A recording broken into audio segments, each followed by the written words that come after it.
Matt LaFleur, Jordan Love, and the Green Bay Packers gave Dan Campbell and the Lions a taste of their own medicine in a Thanksgiving Day victory. We react live on YouTube next.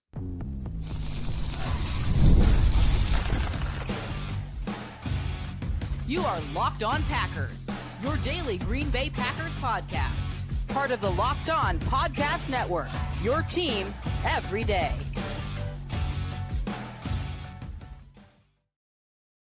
You are Locked On Packers, part of the Locked On Podcast Network, your team every day. I'm Peter Bukowski, and I cover the Packers for The Leap, a newsletter I would love for you to subscribe to. Follow me on Twitter, Peter_Bukowski. Follow the podcast on Twitter, Locked On Packers. Like us on Facebook. Subscribe to the podcast, iTunes, Spotify, Google Podcasts, wherever you find podcasts, you will find Locked On Packers, the #1 Packers podcast on the internet, and the show for fans who know what happened. They want to know why and how. Thanks to everyone who makes Locked On Packers their first listen every day. We hope you like starting your day with us as much as we like starting our day with you. Now, you're not starting our day with us today because it's Thanksgiving, and you're probably listening to this very soon after the Green Bay Packers took down the Detroit Lions on Thanksgiving. Today's episode brought to you by our friends at FanDuel. Right now, new customers can bet just $5, and if your bet wins, you'll get $300 in bonus bets to use across the app. And the thing that happened for the Packers in this game is they got the aggressive version of Matt LaFleur. They got the 2023 Thanksgiving Day version of Matt LaFleur, and that was the version of Matt LaFleur we had been asking for on the show. In fact, I did a video talking about the keys to victory for the Green Bay Packers on Thursday, and what I said was that they needed to get the 2023 play script, that version of the Packers, needed to be the one that we saw at Ford Field on Thursday. And that's exactly what we saw. It was from the jump, not just like, okay, they passed it, the same number of rushes that they had. You include, by the way, a couple of kneel downs at the end. It was going for it on fourth down. It was taking your shots down the field. It was not just what you're calling on fourth down. It's what you're doing on third down because you know you're going on fourth down. The Packers converted fourth down after taking a shot play to Christian Watson that could have been converted. Could have been, by the way, could have been DPI. The officiating in this game was an absolute nightmare on both sides. We're not going to get into it, but it was terrible. I mean, it was bad. Apparently, I was joking with Matt Derry. We were texting during the game, and I was like, apparently, every Packers-Lions game needs to be officiated just atrociously at least once a year. That has to be the deal. I don't quite understand it. But look, this team, they played aggressively on defense. Micah Parsons was phenomenal in this football game. 2.5 sacks. He's been a Thanksgiving Day performer. I know there's like these narratives about, oh, he's in the playoffs. Oh, Micah Parsons. No, he was phenomenal in this game. His sack in the red zone essentially won this game for the Packers. But what didn't essentially win, what literally won this game for the Packers, in the end, the last play of the game is Matt LaFleur goes on fourth down. And when it's 3rd and 3, what I said was, and I put this on the socials, so you can double check me. This is not Monday morning quarterback nonsense. This is not, what I would have done in a totally hypothetical situation. No, I'm not second guessing. I was first, not even guessing. I was first suggesting on 3rd and 3, go for it. I run the ball on 3rd down, make them call the timeout. Or I guess it was get it to the 2-minute warning, and then go for it on 4th down if you don't get it on 3rd down, and live with whatever result. Now, the Packers, luckily for them, had got it into plus territory. You get that completion to Christian Watson, that gets you there, and that was Love being clutch. Jordan Love, I mean, Matt LaFleur can't be aggressive if Jordan Love doesn't play to the level that he played to today, and he left plays on the field. I I mean, he had 2 plays on that first drive where they kicked the field goal eventually. If he just lays that ball out to Bo Melton a little bit, he scores, and this game is not even in doubt late. The Packers, final score is going to say 31-24.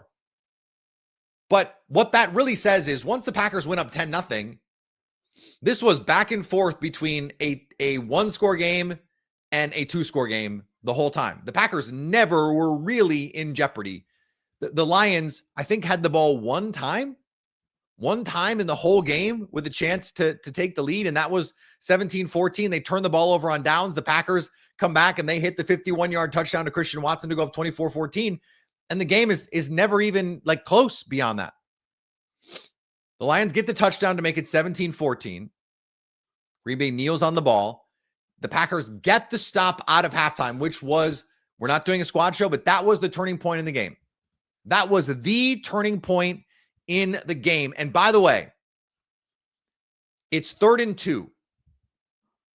You get Isaiah McDuffie and Micah Parsons running through to get the tackle for loss. And then, that was the 4th down play. On the 2nd down play, it's Isaiah McDuffie and Edrin Cooper running through. I was confusing my tackles for loss. Green Bay made a ton of negative plays in this game. They once again hold Jahmyr Gibbs in check, 20 carries for 68 yards. And we'll talk about the defense a little bit later, but this was the Packers had 7 tackles for loss in this game. They played aggressively on both sides of the ball. It's not just Matt LaFleur. It's not just what you were able to do on offense, but, and I don't want to get too far down this rabbit hole because the Packers won and this is a beautiful day, but it does make you frustrated, doesn't it? That this could have been the team the whole time. Like this could have been the version of the offense you got the whole time. Jordan Love and his 4 touchdown passes and just letting him cook. I mean, some of these throws, man, were unbelievable. The one to Dontayvion Wicks is an absolute laser beam. The ball to Christian Watson on the touchdown, perfectly placed. The play action deep over route from Luke Musgrave is a seed on the run. I mean, he was terrific in this game. And this is the version of the Packers against a very good offense. I understand. No Amon-Ra St. Brown, no Sam Laporta. Sam Laporta is not coming back. Jameson Williams had a great game and had a drop. There was some weird stuff with the officiating too, and there was some weird, like the Packers got every bounce in this game. Romeo Doubs fumbles in the red zone. It bounces right to Rasheed Walker. Jameson Williams drops the ball on 4th down. The officials call the timeout when Matt LaFleur definitely should not have gotten the timeout, but balanced out by an egregious non-call on the DPI play late in the game, a terrible illegal contact call on Keyshawn Nixon after the drive was over. Carrington Valentine misses a tackle for loss in the backfield that would have, not ended the drive, but it would have prevented a touchdown. This Packers team, down to down, play to play, they outplayed this Bears team comfortably. And to me, this was about mindset. This was about mindset. You came into this game to say, there was that clip last year. In fact, I was just talking to my father-in-law about this on the Netflix doc with Jared Goff, where Dan Campbell's like, we're going for it on every 4th down. And the impression that you got was you want to bury this team, but also you don't respect what the defense can do. That's what this felt like. And so it is just a little part of me is just sort of like, and I sent it to the group chat over on our Locked On Packers squad show. I was just like, this could have been the team the whole year. And it does make you wonder if this had been the team the whole year, do they win one of the Browns games, the Panthers? Like if you just win one of those games, or you somehow you play fast enough against the Cowboys that's a win instead of a tie. Well, now you have a really good shot at the 1 seed. Now we don't have to play the what if game. This Packers team, look what I said last week against the Vikings was we were going to see the best version of the Packers against the Vikings. It turns out the Jordan Love injury, the Josh Jacobs injury, they played pretty conservative. This is a top 10 defense. The Packers lit them up. If they needed to score on this last drive, they would have scored. They would have scored. This is the best version that we've seen of this Packers offense this season. They were outstanding. 6 yards per play. They had one punt in the first half, and really one punt when the game was still in doubt. Now that the Lions turn the ball over on downs, you're up 10. The Packers go 3 and out and punt thanks to a Christian Watson drop. But other than that, they got whatever they wanted in this game. And one of the big reasons they did is because we finally got the Dontayvion Wicks game we've been waiting for. We'll talk about him next on Locked On Packers. The NBA is back, and there's no better place to get in on the action than FanDuel, the official sports betting partner of the NBA. Even if you missed the start of the game or you want to ride the hot hand, FanDuel has live bets on everything from who will score next to fourth quarter comebacks. Plus, you can even combine your live bets into a same-game parlay for a shot at an even bigger payout. It keeps every game exciting, especially when your team's making that late push. The Packers, 2.5-point underdogs. Of course, they cover in this game. Teams that played an overtime game on Sunday and then had to turn around and play a Thursday night or a Thursday game, 6-25 since 2000 against the spread. The Packers were always the play. Right now, new customers can get $300 in bonus bets when you place that first $5 bet, and it wins. So go to FanDuel.com to sign up and play your game with FanDuel, the official sports betting partner of the NBA.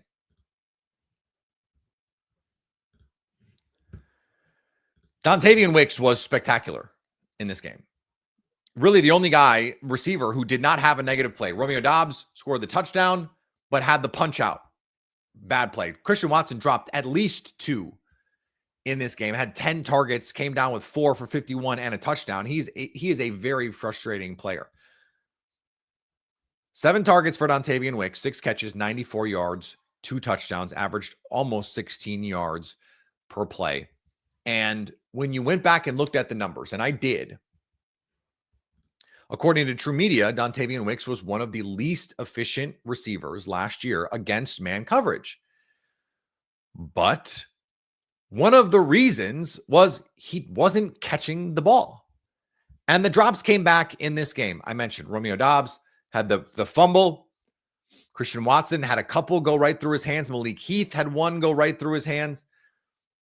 The drop, that's going to ebb and flow. That's going to happen. And that is what it is. The reason Dontayvion Wicks last year was not great against man coverage is solely because he couldn't catch the ball. He is the potential additional player in addition to Christian Watson. We'll see about Matthew Golden.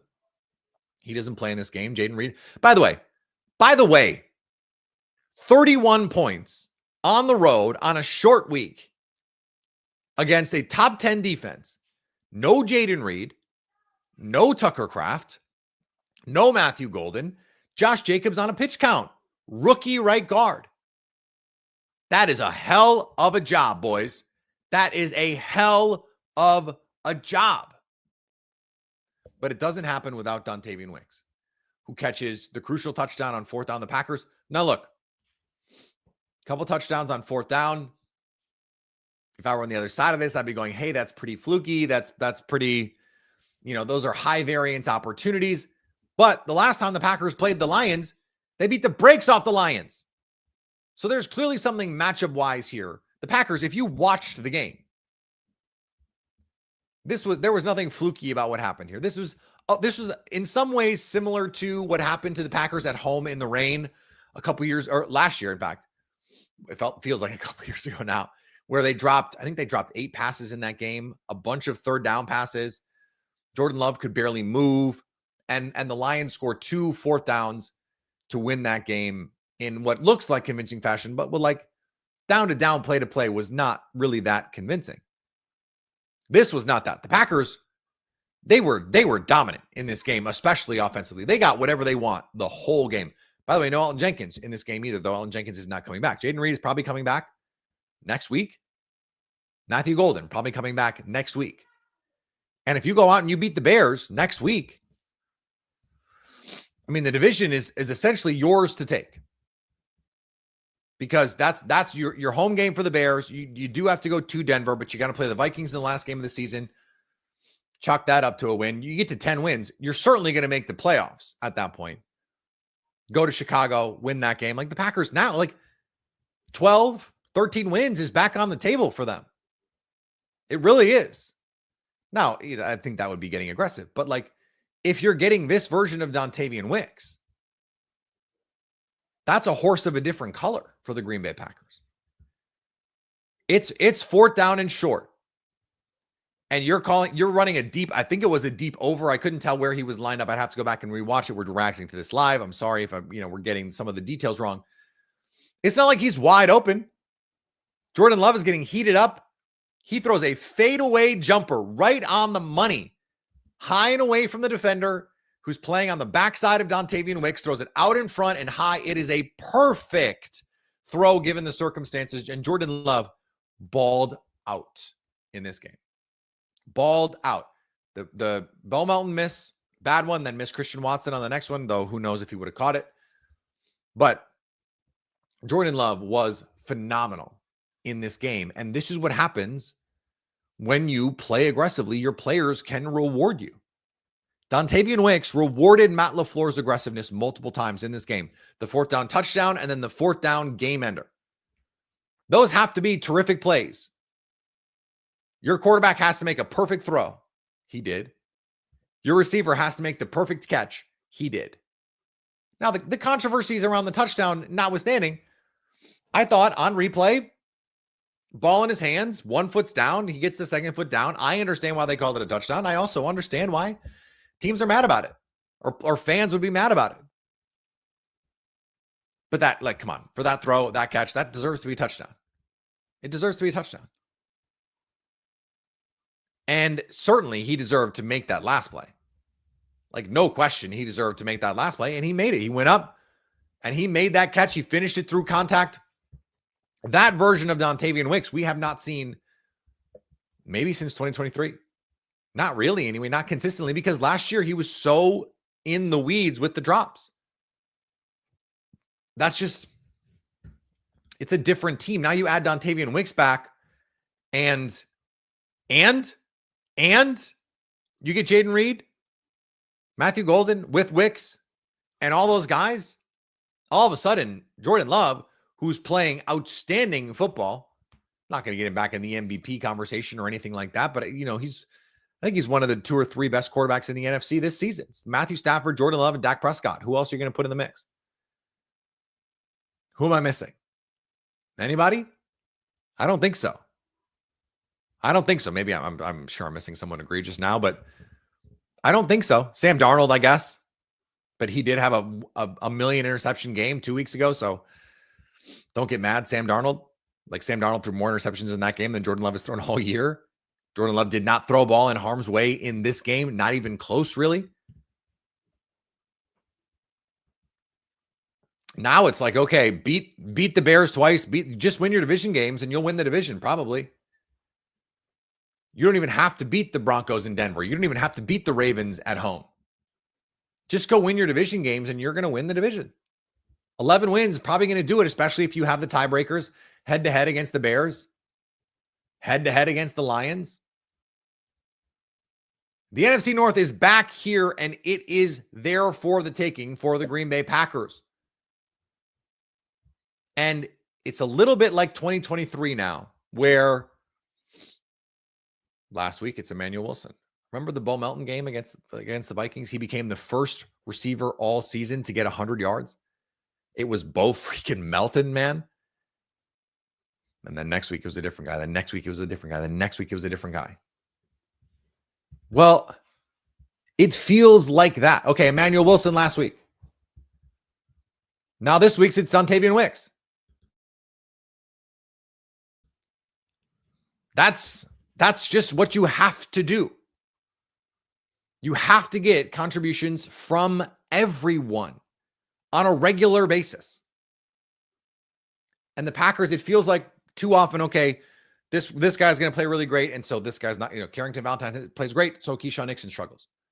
Or Christian Watson has a big game against the Giants. Well, Romeo Doubs, he's got a million drops. And you did kind of see that in this game. Christian Watson made some big plays, also had some big drops, but Christian Watson picked him up. Or excuse me, Dontayvion Wicks picked him up. There's enough talent on this team. And this is why we've talked about the weak link system part of this team. It's not just about how good your best players are. It's how bad your worst players are. And in the case of the Packers, they just don't have any worst players. All their players are good. This was a must-win game for the Detroit Lions. A must-win game. And the Packers controlled it from the rip. Like the game will show it was a touchdown. It did not really feel like it was that close most of the game in terms of the qualitative play on the field. The Lions got some explosive plays, and that was the difference. That's not something the Packers have usually had to deal with. They have not given up explosive plays, but they also haven't played Jamison Williams and Jahmyr Gibbs that many times this season. In fact, just, week 1. But the Packers handled Jahmyr Gibbs. This is the best outside zone run team in the NFL. And I said to you on Friday, or not Friday. What day is today? Thursday. I said to you on Wednesday, whatever the last show was before the game, I think this is a great matchup for the Packers. That this had been a bad matchup for years. Well, for probably 3-4 years. And it's not a bad matchup for the Packers anymore. So they get the win. They're back in the position where they want to be, competing for that division. They sweep the Lions. All is right with the world. Why though? Why? It's a glorious day. Drink your wine, drink your beer, drink your cocktails, eat your food. Why can't they play complimentary football? Can you explain it to me?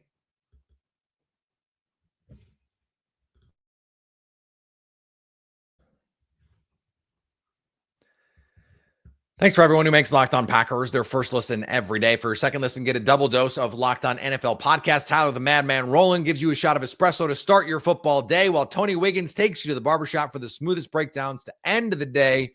Find Locked On NFL on YouTube or wherever you get podcasts. I don't want to go negative. Micah Parsons was unbelievable in this game. 2.5 sacks. He's been a madman on Thanksgiving. His sack in the red zone, I wouldn't say it won the game, but it pert near. It nearly won the game. This pass rush was excellent outside of, a handful of plays, and we'll see how it holds up long-term without Devontae Wyatt. Warren Brinson has done some nice things. We'll see if they can get more out of Carl Brooks. The defense had not played as well without Devontae Wyatt, and it seems like, man, if that wasn't a broken ankle or a broken leg, it seemed like that's what they were dealing with. That would be a big-time bummer. But you got Isaiah McDuffie coming downhill and making play after play. Edgerrin Cooper coming downhill, making play after play. Micah Parsons coming downhill, making play after play. Evan Williams coming downhill, making play after play. Now, the secondary didn't play its best game. Part of that is Jamison Williams is a really tough cover. Dan Campbell's a really smart coach. Jared Goff's a really smart quarterback. And Jahmyr Gibbs is a nightmare, so you always have to worry about him. What I don't understand is why this team cannot possibly play complementary football. Like, why, if the offense is going to be really good, as it was in this game, why can't you have a game where the defense is also really good? Or if the defense is really good, as it was last week, why can't you also have a game where the offense is really good? That's what the elite teams do.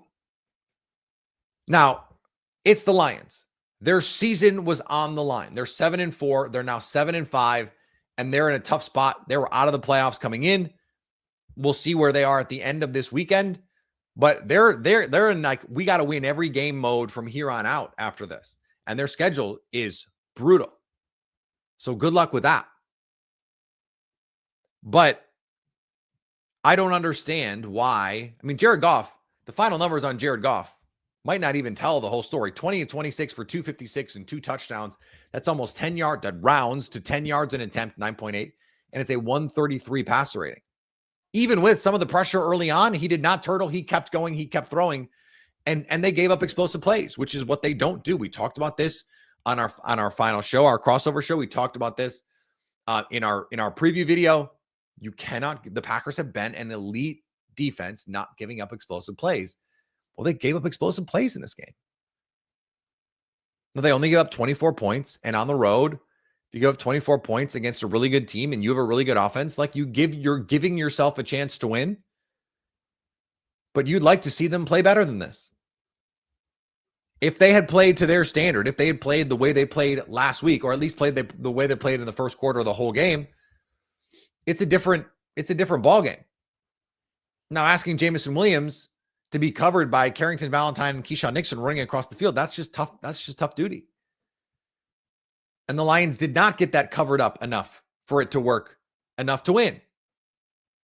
And they also still needed a pretty questionable illegal contact call.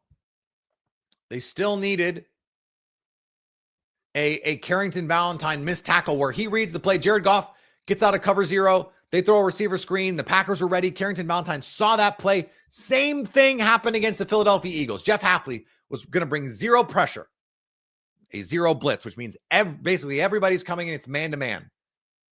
All the receivers man-to-man. Everybody else is coming. And Jalen Hurts threw a little swing screen to Dallas Goedert, and he sunned Carrington Valentine into the ground, and it was a touchdown. Carrington Valentine going, I'm not going to make that same mistake. I'm going in. I'm going low. I'm going to make this play. He can't.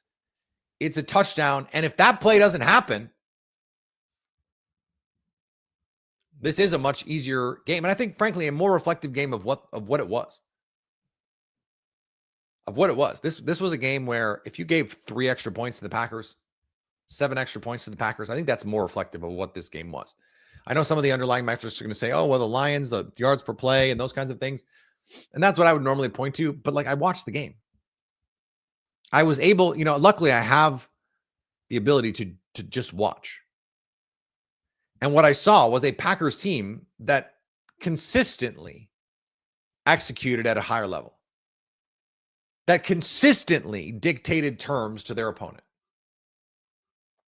And again, that's why it's so frustrating. Because why did you not take this same mentality against Carolina? Why did you not take this same mentality against the Cowboys? They scored 40 points against the Cowboys. But why did you not take this same mentality against the Cleveland Browns? Why? That's the hard part to understand, to square here. Because it's like, you had your opportunities. This team is good enough. Jordan Love is good enough. Why did you not play more aggressively against the Philadelphia Eagles? You had the opportunity. It was there. This has to be the standard moving forward. Right? And people are going to get mad at me. Oh, they won. Why are you criticizing? Because you're not going to be able to beat the best teams in the NFC being conservative. This version of the Packers, the one that we saw on Thursday, this team is good enough. Like, this is the first time that I can say, hey, offense, even defense, because I know they gave up some explosive plays. They gave up 24 points at home, but they made big play after big play. Evan Williams played out of his mind. Micah Parsons played out of his mind. I thought Edgerrin Cooper and Isaiah McDuffie played really well. This was a really good game overall from the Packers. One of the I said last week was the cleanest game they played all season. This probably not the cleanest game they played all season, but was a very good game, maybe the most complete game they played all season, or at least since week 1. This version of the Packers can win the Super Bowl. This version of the Packers can win the Super Bowl. So let's see it for the rest of the way. And if we do, guess what? They're going to win the Super Bowl. I'm just telling you. I'm just telling you right now. I already have my tickets booked for Santa Clara.